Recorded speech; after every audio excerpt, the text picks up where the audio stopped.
Good morning students, I am Gunjan Chauhan. मैं आशा करती हूँ आप सभी घर पर अच्छे होंगे। आज हम पार्ट 1 पढ़ेंगे, कुदरत हमें सिखाती है। ये जो पार्ट कविता है ये द्वारका प्रसाद महेश्वरी जी द्वारा लिखी गई है और वो इस कविता के माध्यम से हमको क्या बताना चाह रहे हैं कि प्रकृति बहुत उदार है, वह सभी का पालन पोषण करती है। ठीक है, पाठ प्रस्तावना देखिए। प्रातःकाल पेड़ों पर किसकी आवाज़ सुनाई देती है? प्रातःकाल पेड़ों पर चिड़िया की आवाज़ सुनाई देती है। पक्षियों को उड़ना और बोलना कौन सिखाता है? पक्षियों को उड़ना और बोलना प्रकृति सिखाती है। अब हम चैप्टर देखते हैं। कौन सिखाता है चिड़ियों को चींची चींची करना? कौन सिखाता फुदक फुदक कर उनको चलना फिरना? हम सोचते हैं कि मनुष्य अपने बच्चों का तो आराम से पालन पोषण कर लेता है, लेकिन जो पशु और पक्षी रहते हैं उनके बच्चों का पालन पोषण कैसे होता है? उनको सब चीज़ें कौन सिखाता है? तो कवि जो है वो भी हमसे यही चीज़ें पूछ रहे हैं कि चिड़िया को जो है वो चींची करना कौन सिखाता है और कौन उनको फुदक फुदक कर चलना फिरना सिखाता है? कौन सिखाता फुर से उड़ना, दाने चुग चुग खाना? कौन सिखाता तिनके ला ला कर घोंसले बनाना? कौन सिखाता है उनको फुर से उड़ना, दाने चुगना, तिनके लाकर घोंसले बनाना? कौन सिखाता है बच्चों का लालन पालन उनको? माँ का प्यार दुलार चौकसी कौन सिखाता उनको? उनको कौन सिखाता है लालन पालन करना, बच्चों का प्यार देना, रखवाली करना? चौकसी मतलब रखवाली करना। ये सब पशु और पक्षियों को कौन सिखाता है?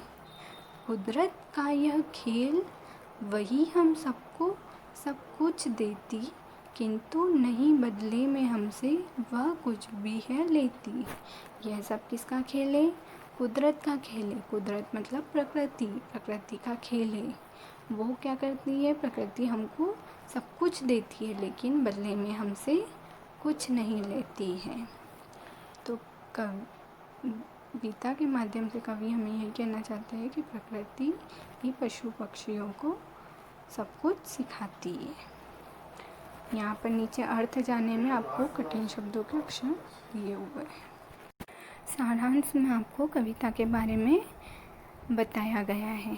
कवि संदेश में कवि क्या संदेश दे रहे हैं कि प्रकृति बहुत उदार है और सबका पालन पोषण करती है।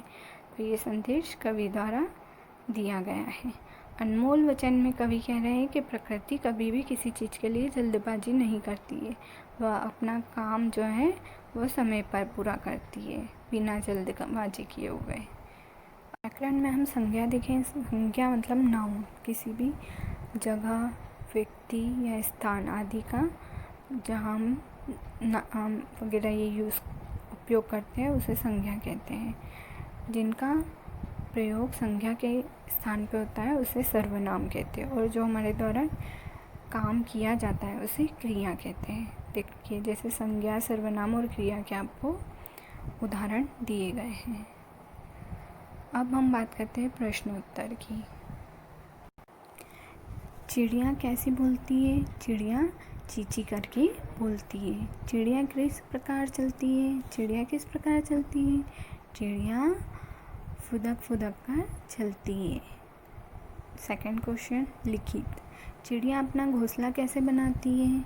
चिड़िया अपना घोंसला तिनके ला ला कर बनाती है। आपने देखा होगा तिनकों से चिड़िया अपना घोंसला बनाती है। तो चिड़िया अपना घोंसला तिनके ला ला कर बनाती है। चौकसी शब्द का क्या अर्थ होता है? हमने जब अभी कविता पढ़ी तो उसमें पढ़ा है चौकसी शब्द। चौकसी का शब्द का अर्थ होता है रखवाली। ओके। कुदरत हम सबके लिए क्या क्या करती है?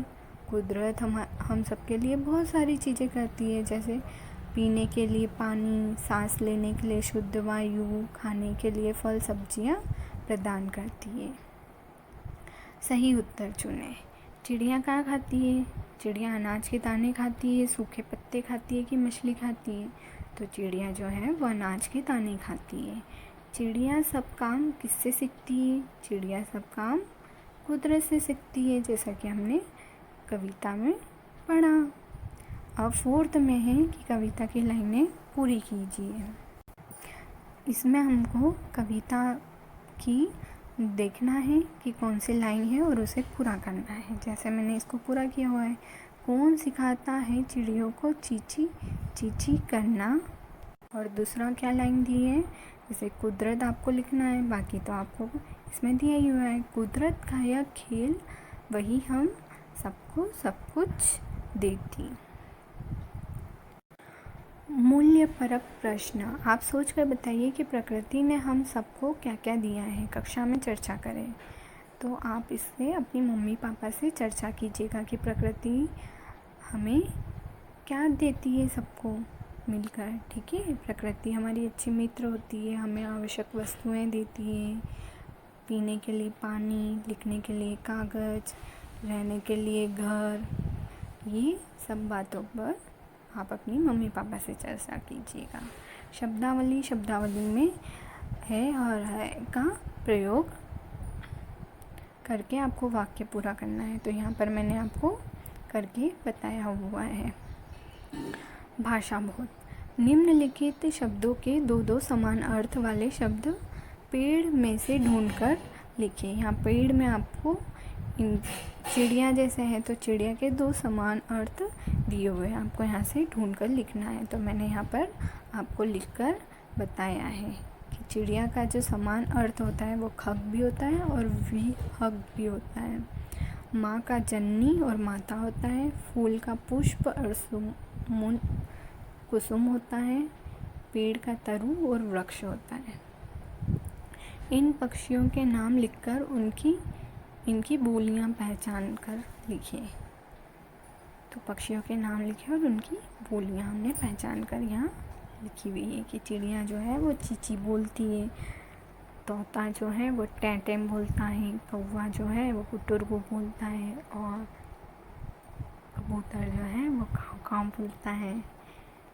ठीक है, अब 3rd क्वेश्चन देखिए। इन शब्दों के समान ध्वनि वाले शब्द लिखकर तुक मिला है। हमें क्या करना था, जैसे चिड़िया गुड़िया लिखा है ऐसे ही सारे शब्दों के लिखने थे। तो हमने लिखा है लालन पालन, खेल तेल, दाना गाना, प्यार दुलार, सब कब। ठीक है, कल्पना की उड़ान, यदि चिड़िया की तरह आपके भी पंख होते तो आप कहाँ कहाँ जाते और क्या क्या करते। इसे अपनी मम्मी पापा से आप चर्चा कीजिएगा।